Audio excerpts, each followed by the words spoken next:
બેબીના જબલા માટેના માપન અને કટિંગમાં આપણે આગળનો ભાગ પાછળનો ભાગ બંને કમ્પ્લીટ કર્યા. હવે આપણે સ્લીવ લેશું. સ્લીવ માટે આપણે જો આપણા એક્સ્ટ્રા કાપડમાં વ્યવસ્થિત થઈ શકતી હોય તો એનો ઉપયોગ કરવાનો. હવે એમાં પણ આપણે 2 કાપડ લેવાના. 2 કાપડમાં ફરીથી આપણે એ જ રીતે 2 ઘડી કરવાની જે આપણી બાજુ રાખવાની છે.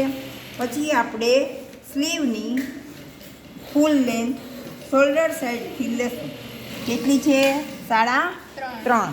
3.5 લેન્થ. આ લેન્થ આપણી 3.5. ઓકે.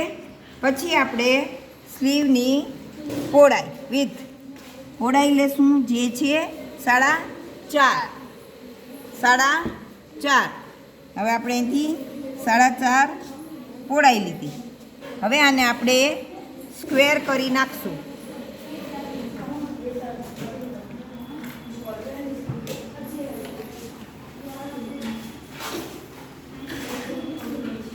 આ રીતે આપણે બોક્સ બનાવી લઈશું. હવે આપણે નીચેથી પહોળાઈ એટલે કે મોરીની પહોળાઈ છે 4.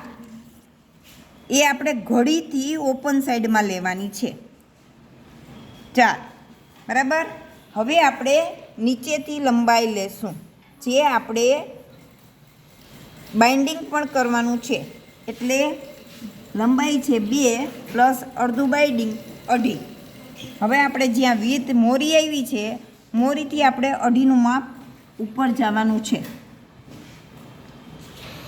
એટલે આ આપણી અંદરની પહોળાઈ લંબાઈ. અને હવે આપણે સ્લીવનો શેપ આપી દઈશું. આપણો સ્લીવનો શેપ હંમેશા અહીંથી થોડુંક બાદ રાખી પછી શેપ આપવાનો છે આ રીતે. હવે એનું કટિંગ આપણે જોઈએ છીએ તો કટિંગમાં નીચે મોરી સાઈડથી જઈ સ્લીવની લંબાઈ અંદરથી લઈ પછી આપણે બહારનો શેપ પહેલાં કટિંગ કરવાનો છે. બહારનો શેપ કટિંગ કરી લેવાનો છે. કાપડને અલગ કરી લેવાનું છે. પછી આપણે કાપડને ખોલી અને અંદરનો શેપ આપવાનો છે. અંદરનો શેપ કટિંગ કરી અને આપણે આપણી સ્લીવને રેડી કરશું. આ આપણી સ્લીવ. ઓકે. આ સ્લીવ થઈ ગઈ છે. હવે આપણે ગાજ બટન પટ્ટી અને ગળાપટ્ટી અને ગળાપટ્ટી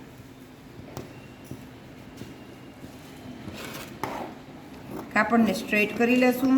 એક્સ્ટ્રા કાપડ બધું જવા દેશું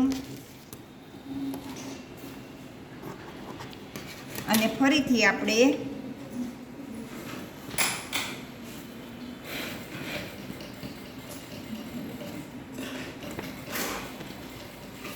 લંબાઈ લઈ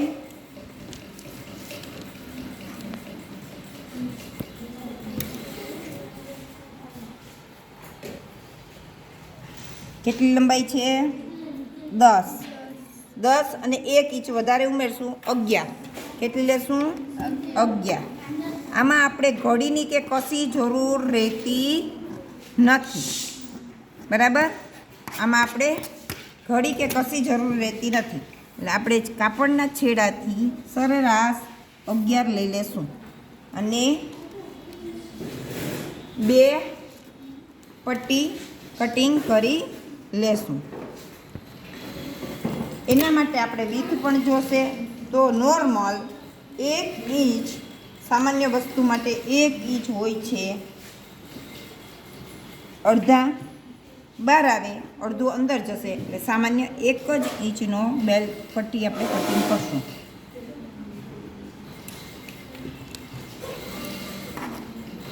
હવે આપણે લાઈન ડ્રો કરી અને 1 ઇંચની પટ્ટી આપણે કટિંગ કરી જે આપણે ગાજ અને બટન પટ્ટી તરીકે વાપરશું.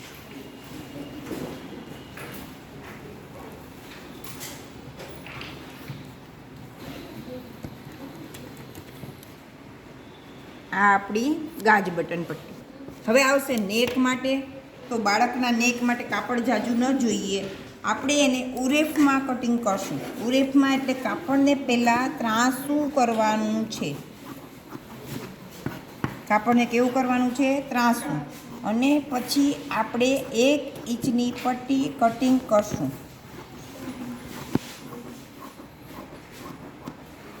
આ 1 ઇંચની પટ્ટી આપણે કટિંગ કરેલી છે, જે આપણે ઉરેફમાં જ રાખશું. આ ઉરેફ પટ્ટી કટિંગ થઈ ગઈ. હવે આપણે જો કંઈ કદાચ ઘટે થોડું ઘણું તો ફરીથી આપણે ઉરેફનો શેપ આપેલો જ છે, એને સરખો કરી લેશું. આપણું બધું જ કટિંગ કમ્પ્લીટ થઈ ગયું છે.